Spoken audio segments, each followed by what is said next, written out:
Hey everyone, and welcome back to another episode of Survival Minecraft. Last time we finished up the Guardian farm, and this episode we are going back to the underwater base to work on my next project, and that is going to be a super smelter system because after that Guardian project with all the glass that I had to smelt, my little 4 furnace array is not gonna do. So I actually messed up and went ahead and built some of this already and realized I forgot to actually record the intro.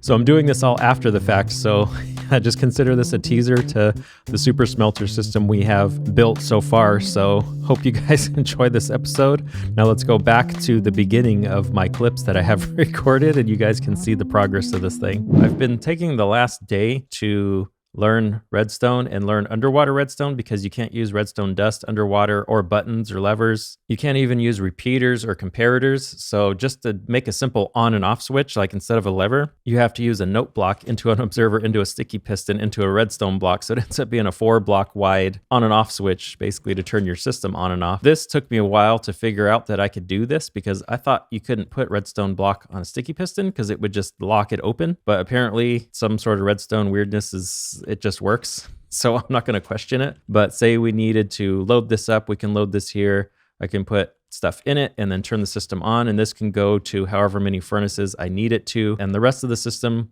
will just be like this, feeding into hoppers underneath into the furnaces. And then we'll build a second system. Oh no, go back. Saved it. It'll be another system like this, a step lower where it can feed the fuel into the furnaces. So we can do kelp farm or something into the fuel for that. And I think that's pretty much it for this. I don't know exactly where I'm going to put it out here. I'm not really sure because wherever the next building goes, I'm sort of committing to a theme going on here. Like this is across from this, they're facing each other. So if I put a building here, then that's sort of, making me into a circle or square area. But if I put a building, say, next to it, like here, then that's making me a street, so to speak. So I don't know exactly where I want it. If I just put it like way out there randomly, then, it's just random buildings. What if I just tore out this and extended this building over to the side, just have one long tunnel that sticks out on the side just for the smelter? That way, if I'm in here in the storage room doing stuff, I can actually just smelt stuff and have a long smelter array go out here. That way I can keep an eye on it. I can see it. It can stay underwater and everything will be cool with it. So I think that's what I'm going to do. I'm just going to have to tear out all this stuff first. Right now, my inventory is just a mess because I've been testing the system out. So I'm going to have to unload a few things and dig this out and start laying out the system. Well, as you can clearly see, we now have a working system. It's essentially the same as it would be in the overworld, like not being underwater. The only difference being that the minecarts move a lot slower. So they drop about 2 or 3 in every single hopper as they go by. And that's not a huge deal. It doesn't really affect the rates that much as far as I can tell. I've only been here like 2 minutes and I've already gotten a lot of kelp being smelted. So that's pretty good. And the system is just turned on and off with this note block. It goes through this observer chain to this dropper where it splits to this piston to turn on the top line and this piston down here to turn on the bottom line. And you just put your stuff inside the chests. Like you put your stuff to be smelted up here and you put in your fuel down here and click on the system and then it's good to go. So right now we can actually turn it off because everything's fed. It's actually gone through. Okay, so this one didn't get very many, but this one got 4. This one got 4. By the end of the chain, it seemed like some of these got a lot more than others, which I noticed and I'm pretty much okay with because it's sort of understandable that it was going a little faster over that one. Maybe it's getting less. And the same thing with this one over here. This one was getting less than the other ones following it. At the end of the day, not a huge deal, something I can live with. Overall, I'm pretty happy with it. So I have a pretty simplistic design for this. I just mainly wanted to cover up all the hoppers and the hoppers up here. Oops, I accidentally broke it. Let's not do that. We need to replace that real quick. I did try putting glass on the top because originally I was thinking it would be cool to have an open top and just be able to see like the light from the furnaces coming through when you're outside. But then I realized the underside of the glass blocks do this thing. And I don't know why it does that. It doesn't do that with most other blocks. So I'm sort of limited as to what blocks I can do down here. And it's starting to get really frustrating building underwater because just random textures like this, and you can see the hopper under there, just random things like that that don't waterlog or don't waterlog properly. So I'm working on this design a little bit. I might put some sea lanterns in the top as long as they don't do the waterlog thing like the glass. But I did want to show my process for building the outside. As you can see, the redstone sticks out a little far because it's more like this is basically a lever. In order to cover it up, because I had a block here and I wanted these columns to stick out a little farther than the inside thing, I tried this with the the spruce doors, spruce trap doors. And this was the idea I was going for, is the prismarine top. Like it looks like almost like a fossil, I guess. But I wanted to do something on the wall, but if I put a full prismarine block on the outside, it's going to line up with this, and I didn't want that. So trying this look, and I don't really like the look of that. So I tried the prismarine walls, and they don't connect properly. Like right here looks cool, but then you got this right here with the stairs. That doesn't look right, and then you can still see inside of it. So what I ended up doing was biting the bullet and just extending the columns out one more block. That way I can do the full prismarine walls, and I like the look of that a lot better. I have to work on these corners a little bit because I'm not sure how I'm going to do that. And then putting something like a stair, I only have one stair at the moment, but something with like stair blocks around a sea lantern on the top, something like that would be cool, I think. And then, yeah, there goes the dolphin.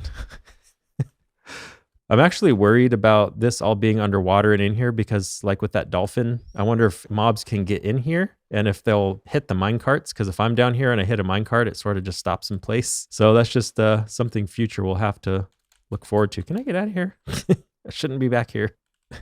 All right, that dolphin's really messing me up. My gosh. All right, now that it's all working and the outside is designed, you can see I put the sea lanterns all over and just detailed a little bit. I got the round looking a little better. I think I'm happy with that. Oh, I got to clean this crafting table up. The more I was thinking about these sea lanterns in the middle, I thought it would be really cool if I could figure out a way to have like campfires under here. But then I realized, yeah, I'm underwater, duh. But then I realized I could do soul sand for like bubble columns. And so I've been digging this out, and I think I'm gonna have to redesign this whole thing. I think the idea is when I turn this on and the rails start, it's gonna start another observer chain this way to trigger this piston, and this is going to be soul sand. I just didn't have any at the moment, but it'll trigger this to move out of the way, actually in the way. The soul sand will actually be here. So what'll happen is when it gets triggered, it'll send a 1 tick pulse, it'll pull this back, and it'll pull soul sand through there and have the bubble column be going up, and then that'll trigger another observer to trigger this one to do the same thing. So actually this needs to go here, and this needs to go here. So I need to craft a couple more sticky pistons and a couple more observers. And I think I could test that out and go find the soul sand, obviously. And I think that'll be pretty cool because that'll send bubble columns up the top. So I know when the smelter's actually on. It's only actually going to be triggered when the mine carts are running. I couldn't think of a way to actually trigger it from the mine cart itself or from a furnace. I don't know if an observer can read a furnace and once it turns on, if that works or not. But then I'm also limited on space up here. As you can see, I can barely walk. And once this is in here, it's sort of splitting the whole thing in half. I'm going to be settling, I guess, for that sort of system. If you guys can think of another way to do it, please let me know in the comments and I'll try to work it out. But as of right now, I'm limited on space and knowledge. So I think this is going to be the system I work with. All right, that looks pretty cool lit up like that, seeing it from up above. All right, I got my soul sand, so I'll put those in. We can do that first. And then I have the observers, so we can go from there to there. That should trigger this, and that should trigger this. And then I need a piston here. Where'd my sticky piston go? There it is. So I'll do a sticky piston right here. Yeah, and that should pull that back. So if I click the button, all of those should trigger. Okay, so the mine carts are on. This one did not move. So that didn't trigger. Pulling the block away didn't trigger this observer, as far as I could tell anyways. And it didn't trigger that one. Okay. So if I put a block here, will that work? Okay, putting a block there works, but pulling a block away doesn't. Maybe it just needs to be primed or something. Okay, so I'm thinking if I change this out for a dropper, maybe that'll actually send the correct pulse over to it. I don't exactly know. I'm not a redstone expert, but I do want to try it. Okay, so the system's off. Everything's pushed. Bubble columns are off. Nice. And then we turn the system on. That one gets pulled. This one does not get pulled. Why do you do this? Is it because the water? I wonder if it's because there's water sources and stuff here. I don't know. I'm going to have to mess with this and see because this is going to make me scratch my head. All right, I got the redstone figured out. What I ended up doing, let's see if I could show it, was actually a two-wide system. So, let's get in a good spot here. Two-wide system. So one side is just an observer chain with droppers every 5 blocks, I think. And then on the second side where the original line was, there's an observer observing the dropper from the other side and then an observer on that. And then Basically each one of these is its own on and off switch, because having the soul sand push into an observer here to trigger the line down, when it would pull back, the water flowing would trigger it again. So each time every observer was getting triggered more than once, and it wasn't really working. So yeah, I ended up having to make a 2-wide system, and it still fits. I got everything tucked in there nice and neatly, and I think I'm happy with the design. It's a little weird because there's like a observer, a dispenser right here, or dropper. Yeah, there's a dropper right there. Did I get my block? Where's my block? Give me my block back. Yeah, so I might fine tune this a little bit, but other than that, this thing is done. And the next thing that I want to work on now that we have a smelting system is a way to get fuel. So I planted some kelp over here, and it grows really fast, and all I have to do is just come over here and punch it out, and I get about a full inventory, actually more than a full inventory when the stuff is pretty much not full grown, but like maybe halfway. I can still get full inventory. So it's not too much of a hassle just to come over here and punch it, but I do want to do a special system. And I happened to see a video when I was looking up underwater redstone, and there was a flying machine kelp system that I could use. So I think I'm going to try and build that and see how it works, because I've never messed with flying machines before. Come on, Puffer, get out of here. And I ended up terraforming and flattening out this because there was a big mountain here that wedged into the building, and I didn't really like it, so I just sort of flattened it out. Also, in between episodes, I don't know if you guys saw this earlier, I kind of swam right by it, but someone dropped off a entire shulker of drowned heads. So I don't know if this is a gift or a threat. I really don't know.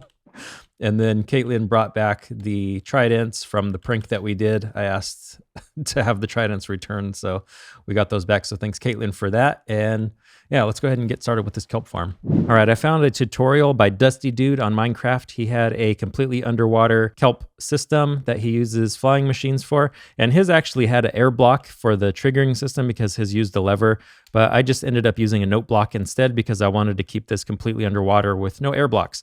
But as you can see, I just click the note block and the flying machine takes off and pushes all the kelp. I do have a couple extra rows of kelp because he said in the video not to make it wider than this, otherwise they start to break. So I might test making this thing at least 2 blocks longer to get this little row of kelp, or just making more of these machines. But as you can see, I need to turn that off because if I don't, this observer ends up breaking the whole thing.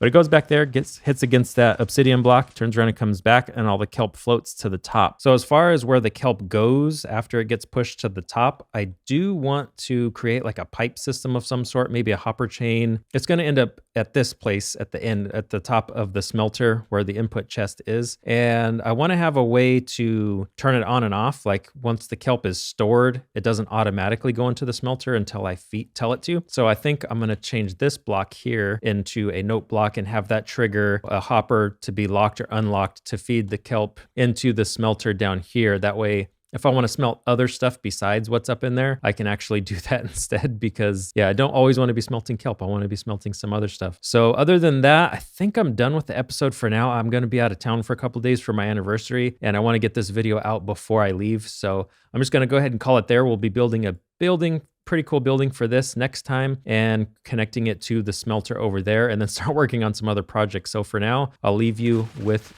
the visual of this smelting system or this kelp system. And I'll see you guys in the next episode. Bye.